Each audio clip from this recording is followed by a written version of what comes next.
মাদারীপুর ২ আসনের বিএনপির মনোনয়ন প্রত্যাশী হেলেন জেরিন খানের পক্ষে বিশাল শোডাউন করেছে জেলা বিএনপির এক অংশ।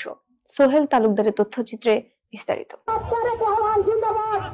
আজ বিকেল ৪টায় পৌর ঈদগাহ ময়দান থেকে বিশাল এক শোডাউন নিয়ে মোস্তফাপুর হয়ে চরমুগুরিয়া গিয়ে শেষ হয়। শোডাউনে ২ শতাধিক মোটরসাইকেল, ইজি বাইক, ট্রাক নিয়ে হাজার হাজার জনতা অংশগ্রহণ করেন। এ সময় উপস্থিত ছিলেন জেলা বিএনপি সিনিয়র যুগ্ম আহ্বায়ক সোহরাব হাওলাদার, যুগ্ম আহ্বায়ক জামিনুর হোসেন মিঠু, যুগ্ম আহ্বায়ক মুজিবুর রহমান, সদস্য শাহ আলম কবিরাজ, তাফসির হোসেন ফিরোজ সহ বিএনপির অঙ্গ সংগঠনের নেতৃবৃন্দ। সাংবাদিক ভাইদের দৃষ্টি আকর্ষণ করে বলতে